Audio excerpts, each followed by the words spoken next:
también con tu gente desmenuzan los censos, etcétera. Sí, Hace no mucho vino un biólogo de la UNLP con el trabajo que seguramente lo viste que hicieron entre la Facultad de Económicas y la de Ingeniería para, sobre todo con el tema agua y cloacas, ¿no? Pero de ahí salían algunos datos y me sorprendió. Yo sabía por vos que lo habíamos charlado acá que en el casco tenías más del 40% de inquilinos, pero me ujú, sorprendió que él me dice, mira, la población no creció un 12, 13%, pero las propiedades un 35%. La mm. concentración que hay es impresionante. Sí, sí, es una tendencia que no es solo platense, ¿no? Por ahí el ejemplo más increíble por la cantidad de tiempo que incluye es el de Buenos Aires, que tiene prácticamente la misma cantidad de población desde los años 50, si uno mira los censos. O sea, hace como 70 años que vive la misma cantidad de gente y obviamente la cantidad de propiedades es infinitamente mayor al día de hoy si uno mira que lo que había décadas atrás. Y sin embargo, la cantidad de inquilinos también aumenta. O sea que hay una lógica, ¿no? Cuando pasan un fenómeno que se repite y que no es razonable, es porque detrás tiene que haber una explicación, y obviamente en este caso la explicación tiene que ver con la vivienda convertida en una mercancía, ¿no?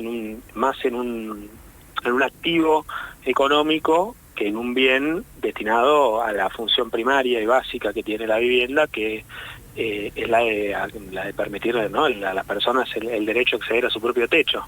Entonces, evidentemente acá hay una lógica de mercado que opera con mucha fuerza y que hasta cierto punto obviamente permite garantizar a las personas el derecho a la vivienda, pero ya en este caso se desmadró completamente y se autonomizó. Entonces hay una autonomía de una lógica económico-financiera que tiene poco que ver con acceder a la vivienda propia, de la propia construcción de viviendas. Y eso obviamente en La Plata también se ve.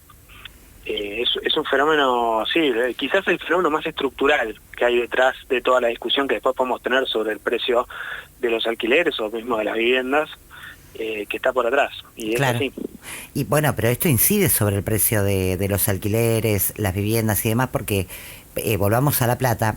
Cava, vos tenés razón en lo que decís, pero viste que Cava es, primero, la capital del país; segundo, la ciudad más rica; Sí, tercero, sí. tenemos, viste, como varias cuestiones ahí. Yo por ahí a Ujú. veces lo comparo con otros municipios. Es difícil comparar, porque bueno, tenés que ver la cantidad de gente, la extensión del territorio, es un tema. Pero me parece Sí. que La Plata lo que sí tiene muy profundizado es las pocas manos que tienen y deciden sobre muchas propiedades, con lo cual también te influyen en el precio base de un alquiler, por ejemplo. No, es que en realidad es una información que a nosotros nos gustaría contar, pero lamentablemente no la tenemos, que es Sí. poder tener una radiografía de cómo es realmente la concentración de la Eso. propiedad en el Partido de La Plata. Pero Eso pará, lamentablemente no lo sabemos, pero a ahí, ciencia cierta. ahí te pregunto por qué. ¿Por qué no podemos saber cuando la información tiene que estar al alcance de cualquiera, tiene que ser pública y todo? Un edificio vos tenés que saber quién lo hizo, o no sé, una casa, nombre de quién. ¿Por qué no podemos tener acceso de quiénes son los dueños de los grandes edificios y desarrollos inmobiliarios de acá? No, yo ahí te puedo contestar. Mi opinión personal es que sí, sería muy bueno que sea una información pública, disponible, y que, no obviamente por ahí nombre y apellido de cada propiedad, pero sí poder tener una información que habilita a entender si estamos hablando, Claro, cuando discutimos el alquiler, estamos hablando de una persona que tiene un alquiler o dos para complementar sus ingresos, o si estamos hablando de grandes empresas que controlan porciones importantes del mercado de la vivienda. exacto. Y eso, obviamente sí, sería muy bueno saberlo.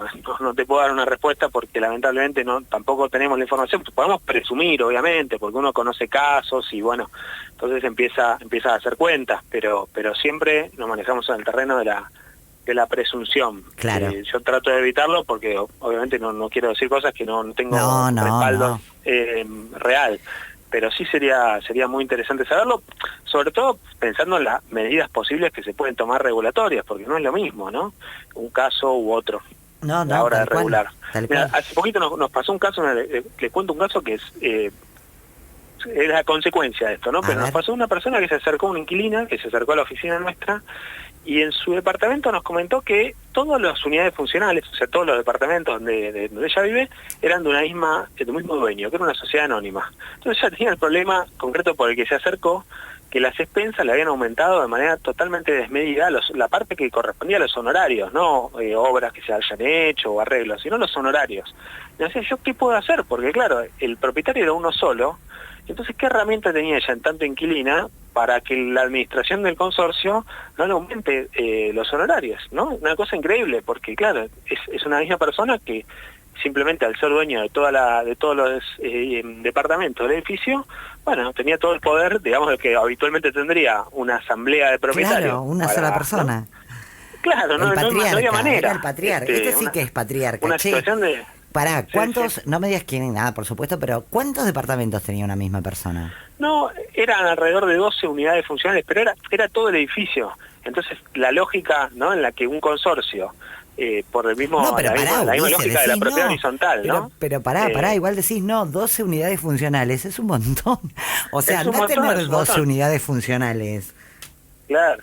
Sí, y además todo un edificio, nada, es una cosa muy de locos, ¿no? Todo un edificio, el tipo se le rompe el ascensor del mismo tipo, bueno, nada, claro. A lo que voy es que la lógica de la propiedad horizontal, ¿no?, que establece un consorcio con una asamblea, con mayorías para tomar decisiones, toda la lógica con la que está pensado, cuando estamos hablando a veces de edificios que pertenecen a un mismo dueño, y entonces no tiene ningún sentido, y para el inquilino, que ahí sí son inquilinos diferentes en cada departamento, bueno, totalmente desamparados frente a esa situación. Totalmente, totalmente, y eso habla de la concentración. Eso se deriva de la concentración de la propiedad, ¿no?, obviamente. Total.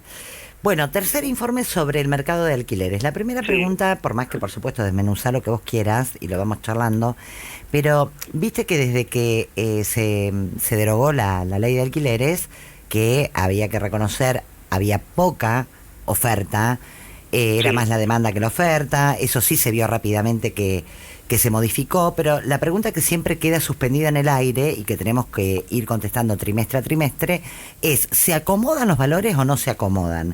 ¿Bajan o no bajan? Bueno, eso es por ahí uno de los datos más importantes que surgen. Nosotros con lo del tercer informe es porque es una serie que empezó en el tercer trimestre del año pasado. Exacto. O sea, salieron dos del año pasado y este es el primero de este año. Entonces, nosotros lo que podemos ir comparando es en ese lapso de tiempo, lo cual nos trae algunos problemas porque no tenemos para comparar contra diciembre de 2023 porque no había una estadística pública sobre el tema. Entonces tenemos esa limitación, pero sí podemos ver desde junio del año pasado hasta ahora qué va pasando, y ahí es muy claro, por lo menos en nuestro relevamiento, que no hay ningún tipo de abaratamiento comparado con la inflación del precio de los alquileres en ningún tipo de propiedad. La única excepción fue este primer trimestre de este año, que los departamentos de un ambiente, o sea, un único dormitorio, que es todo el departamento, ahí sí se abarataron un poco con respecto a la inflación. Es el único caso que hasta ahora pudimos ver de departamentos en todos estos 3 trimestres. Después, si uno mira el conjunto, igual se encarecieron mucho, pero a nosotros nos da que tanto los departamentos de un dormitorio como un ambiente más, o sea, de 2 ambientes como de 3 ambientes, todos los trimestres se vienen encareciendo más de lo que mide la inflación. Salvo este único caso que es excepcional. O sea que ante la pregunta de si se abaratan o se encarecen, teniendo como punto de partida junio del año pasado, a nosotros nos da que se encarecieron en el sentido general. Además hay que tener en cuenta que la oferta en platense, los departamentos de 2 ambientes son casi la mitad de todos los avisos que se ofrecen.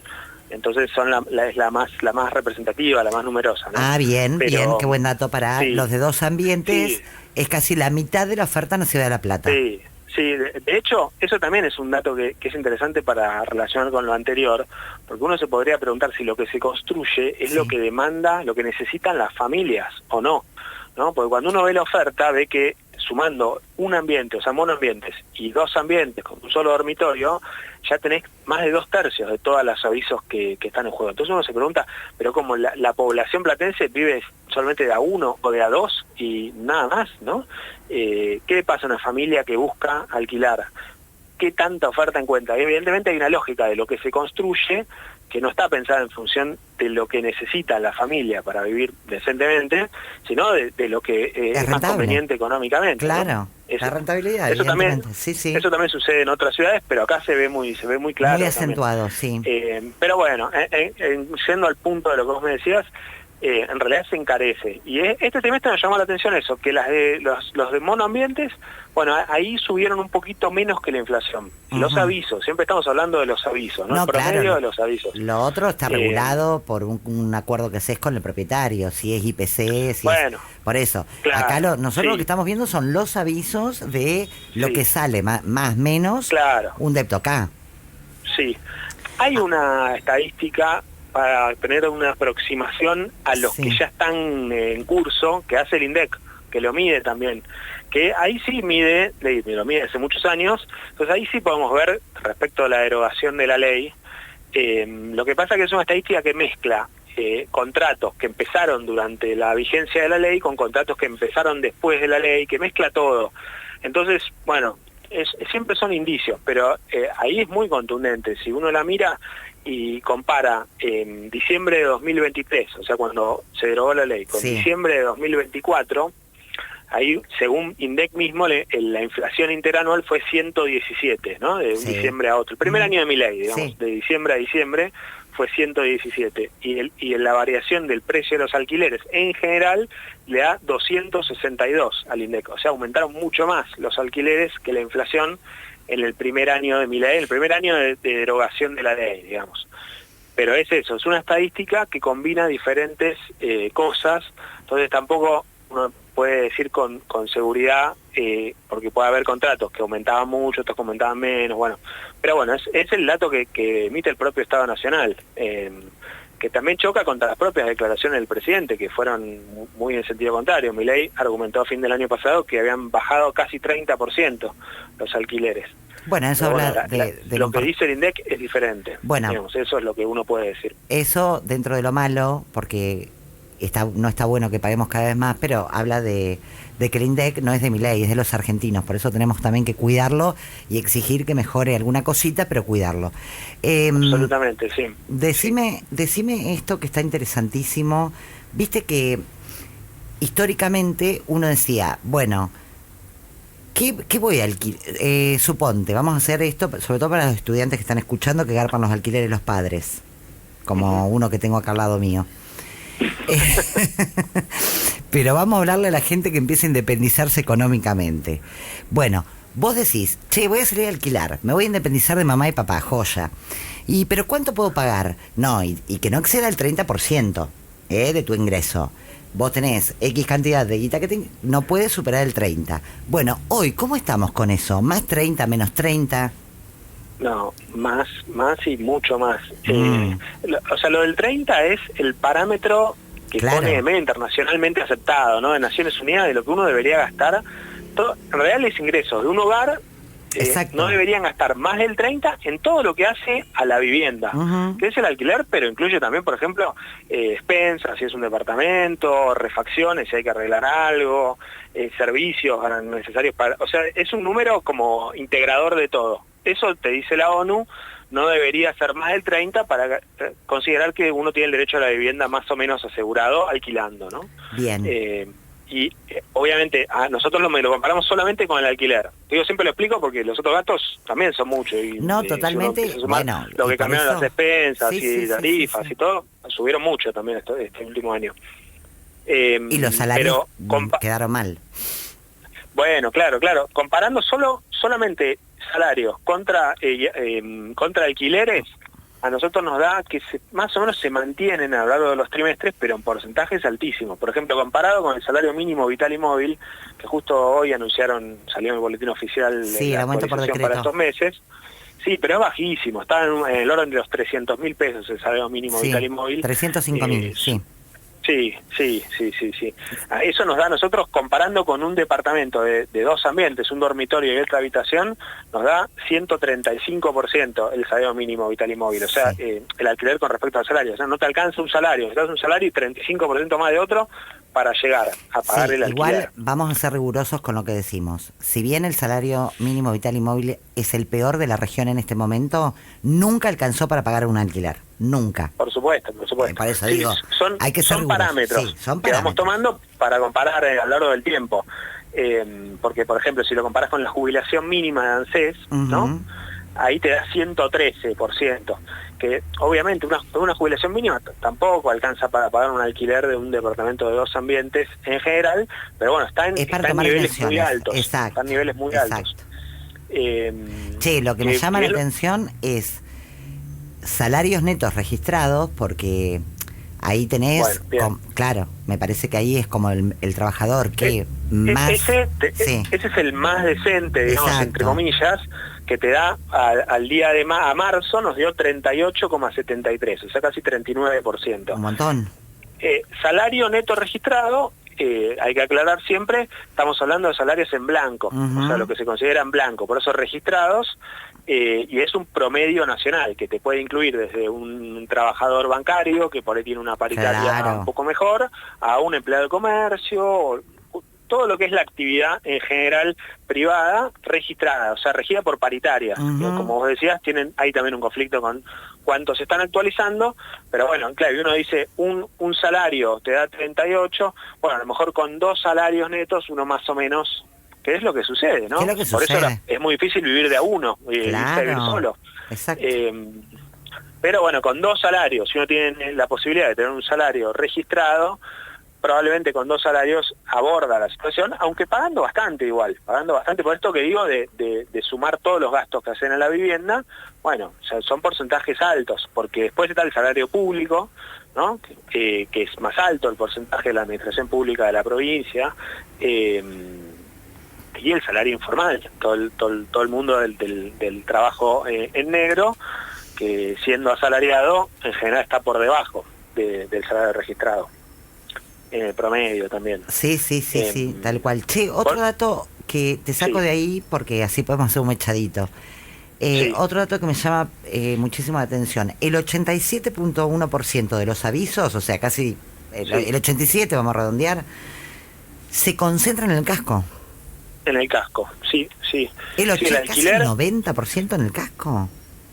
Y obviamente acá siempre hay que explicar bien, como siempre, de dónde surgen los datos, ¿no? Estos son los datos tomados de una determinada página que publica avisos. Es posible que haya otras maneras de circular avisos por redes sociales o de boca en boca o en inmobiliarias de la zona, pero cuando uno mira las principales páginas, bueno, están muy concentrados los avisos en el casco, lo cual es coherente con los datos que también tomamos del censo en su momento, que son los más representativos de todos, que marcan un peso muy grande de las viviendas en alquiler en el casco también. Claro. O sea, el casco es la verdad que hoy por hoy el casco es una ciudad casi de alquileres, casi mitad de alquileres y mitad de propietarios.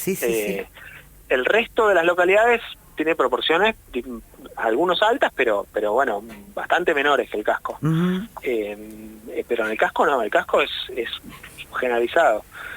Casi el 50% de las viviendas del casco son, creo que vos lo dijiste hace un ratito. Sí, lo contaba. Viviendas en alquiler. Obviamente. Entonces, bueno, es razonable que el porcentaje que nos dé a nosotros sea tan alto de la oferta. Sí, tal cual. Por eso estuvo buena la pregunta, porque casi me desmayo. Escúchame, te vamos a despedir porque nos tenemos que ir a la pausa y demás, pero me parece muy interesante este laburo que están haciendo, porque el problema de la ciudad de La Plata es el tema del insumo, de los datos. Siempre tuvimos ahí un agujero negro. Entonces, todo lo que sea esto de generar insumos, datos, números, en base a encuestas, porque sé que también ellos hacen encuestas propias, bueno, y ni hablar de los censos, me parece fabuloso. Ahora, antes de despedirte, quiero que digas cómo tiene que ser un inquilino platense, o que esté en La Plata, porque acá tengo uno al lado, te repito, que alquila porque los viejos lo bancan, pero es inquilino, pobrecito, ¿no es cierto, mi amor? Sí. Sos inquilino, bien. Bueno, escúchame, ¿cómo tiene que hacer un inquilino para asesorarse con ustedes? Sí, eso te iba a decir, porque aparte de la última vez que hablamos ahora, ya lanzamos la línea de WhatsApp de atención, que es mucho más fácil, mucho más directa y rápida, y fácil para las personas también, que funciona todos los días de 10 a 2 de la tarde, nos escriben, o de 9 a 2 de la tarde, nosotros contestamos siempre, al 221-679-2007, 221-679-2007, nos escriben a ese WhatsApp y nos comentan la consulta que tienen, nos pueden mandar sus contratos para que los leyamos. si hace falta combinamos una reunión, nosotros tenemos la oficina del pasaje Ardo Rocha, pero si están lejos, no pueden, trabajan, lo que sea, lo podemos ir ver por WhatsApp. La mayoría de las consultas las logramos resolver por WhatsApp, así que también cualquier tipo de duda, por menor que sea, detalle, inquietud, cualquier cosa nos pueden escribir. Bien. Y nosotros en el día o al día siguiente, sin falta, contestamos. Creo que eso es lo más práctico, porque más que el correo electrónico, ya hoy por hoy el WhatsApp es un golazo. El WhatsApp que no lo tenían está muy bueno. Muy bueno. No, que está funcionando muy bien. Y en la página de la municipalidad, ahí está también el número, está todo, está la dirección de la oficina, los informes, la guía de inquilinos. En la parte de atención al vecino, donde dice la pestañita inquilinos de la página, que es laplata.gov.ar, ahí está toda la información. Bárbaro. Ulises, gracias, te mando un abrazo. Bueno, un abrazo grande. Adiós. Adiós. Bueno, ahí estaba Ulises Bocia, subsecretaría de Atención de Inquilinos. Vieron que yo mato al gobierno como corresponde, porque vos tenés que ser contrapoder como periodismo. Mato al gobierno local, el gobierno de la provincia de Buenos Aires, por supuesto, y al gobierno nacional, en lo que lo tengo que matar. Ahora, esto le doy mucha difusión, vos sos inquilino y lo vas a entender, porque hay mucha desinformación con el tema de los alquileres, sobre todo cuando se derogó y como uno se quedó en Pampa y la Vía. Sí, yo aparte me vine acá en 2020, entonces viví como esos dos cambios, el de ahora y el que era la nueva, que ahora ya es la vieja ley de alquileres. Exacto. Que era